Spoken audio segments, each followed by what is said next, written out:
Hey there, Grumpy Old Fart here. Due to YouTube's changing quote-unquote community standards, I created a channel called Grumpy Old Fart over on Rumble, a free speech alternative to YouTube. You can see all of my stuff over there, including my political and social commentary, as well as my current events videos. The links to my YouTube and Rumble channels, as well as links to let you order my books, are in the description of this video. If you enjoy my content, please like, share, subscribe, and comment. I welcome your comments, even if you disagree with me. Now, on with the video. Hey there, Grumpy Old Fart here. I'm doing a gaming advice video, and I mentioned this in some other videos. The laws of physics have to apply, and I had a call from an old friend the other day, and he mentioned that several of his players saw some of my videos where I mentioned the laws of physics, and they were confused how the laws of physics apply in a game where there are superpowers or magic or whatever, because clearly the laws of physics don't matter there. And my contention in any game is that the laws of physics have to apply. If there are no laws of physics in a world, then how does magic defy the laws of physics? But magic by definition defies the laws of physics. How do superpowers defy the laws of physics if they don't exist? You see what I'm saying? Many superpowers, flight, energy manipulation, shape-shifting, teleportation, etc., these defy the laws of physics as well, just like magic does. So, you know, it doesn't matter what game you're playing. The law, if you're playing in a Newtonian universe, the laws of physics have to apply. Up is up, down is down, water's wet, centrifugal force applies, the laws of convection, the laws of thermodynamics. I mean, they all have to apply. Otherwise, magic is meaningless. To give you some context, I have a few examples of some stuff years ago where the players didn't realize the laws of physics were going to bite them in the ass. So here we go. Years ago, my friend Fred was running an elf in my friend Greg's game. I was part of the group and we were playing. Greg ran an excellent advanced Dungeons and Dragons game. And in Greg's world, some elves had wings. They were called winged elves. And so Fred enjoyed flying around whenever possible. He was running a winged elf and he flew everywhere.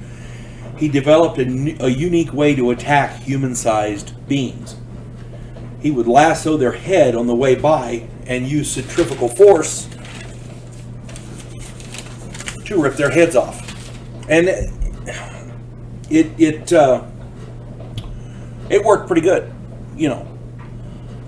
There's not very many people who could withstand that. If it didn't rip their heads off, it would surely break their necks, you know. Well, on one such run, he rolled a fumble and accidentally lassoed a stout pole. Fred, unfortunately, had the end of the rope tied to his wrist. So, you know, he didn't want to drop the rope, so he had tied the other end to his wrist. Fred lost a hand and crashed at full speed, knocking him unconscious. He was several hundred yards away in some thick foliage and, you know, well away from the battle area. And after the battle, we were looking for him, but he had bled out long before we found him. So he ended up killing himself, you see. A player in a James Bond game I was playing was piloting a jet fighter. He was attacking a villain with his machine guns. Amen, right? You got a machine gun, you know, jet fighter, you're attacking the guy, that's fine. He was flying at 100 feet high altitude, and he was traveling at 500 miles per hour, just under Mach 1. He accidentally hit a grove of saplings. His argument was that they were thin trees, so his plane should shear them off, and, you know, he could continue on his way. Well, at 500 miles per hour, they ripped his fighter apart, and he died in the explosion. A player in a recon game was hiding in a dumpster during a firefight. A high explosive grenade landed in the dumpster with him. He, of course, jumped out and slammed the door shut, and of course it locked. As the grenade went off, the dumpster became shrapnel, killing him. He thought the dumpster would protect him, so he jumped out of the dumpster, slammed the lid shut, and crouched down there, you know, in expecting the dumpster to take the blast. Dumpster is thin metal. The thin metal became shrapnel, and he became shredded. He is, I want to say his nickname after that was shredded wheat, because, or wheat. Everybody called him wheat because, you know, he got shredded. It was bad. It was really bad. The other day, my son was facing an invulnerable enemy in Heroes Unlimited. As a tactic, he sought to launch the enemy into space to eliminate him. The enemy failed to reach escape velocity and therefore simply crashed back to Earth several minutes later, alive and very angry. Of course, he's going to spend some time in the hospital before the next game, but still, you know. A wizard in my AD&D game was part of a group in an underground lake. Their boat was engaged in combat with another boat. The other boat contained several barrels of oil, and they knew it. The wizard used a fireball, and the barrels exploded, spraying burning oil all over the water. The fire engulfed the player character's boat, and they had to go overboard, all taking fire damage because the oil floated on top of the water. Yeah.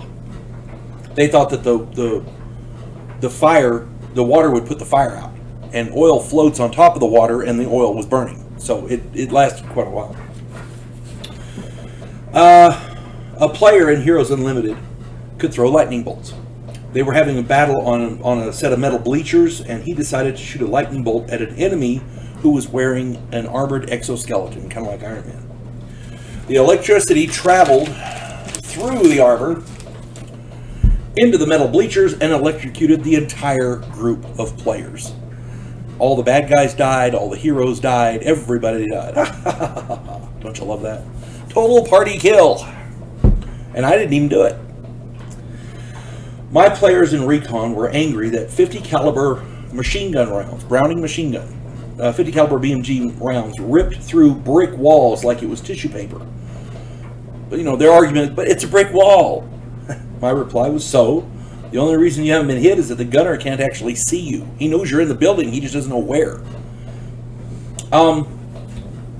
If you've not seen it, check out the movie Saving Private Ryan.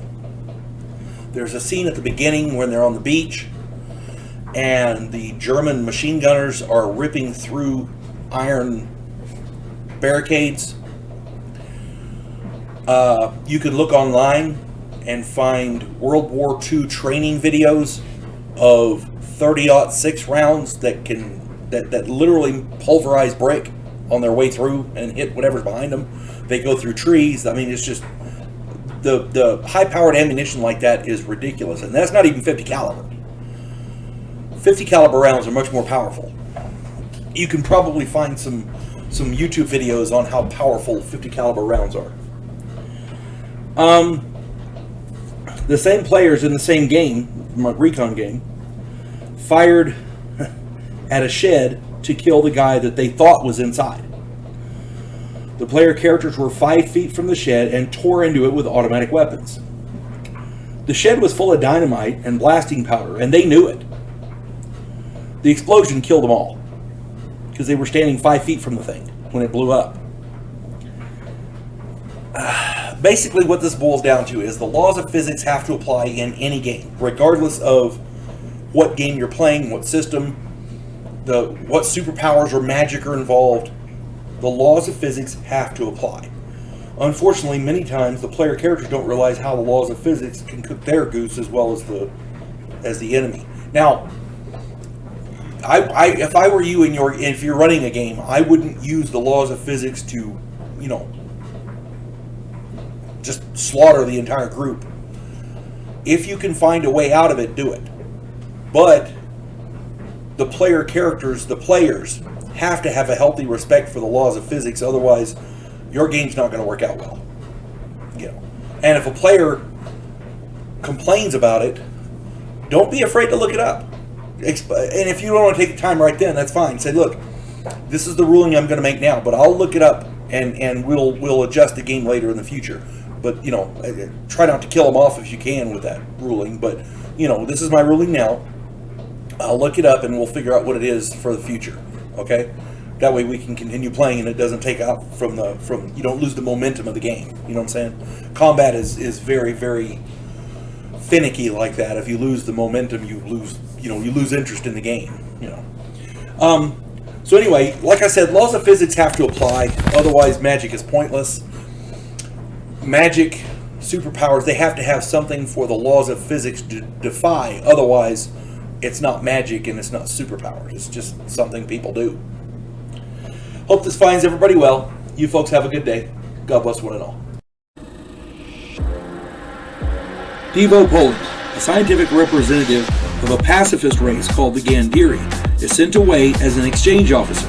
His objective, to learn the one skill his species never developed, to fight. And he's sent to learn that skill from the one species who does it better than any other in the galaxy, humans. If you like science fiction with an upbeat military tone, check out my novel, Vanguard 1.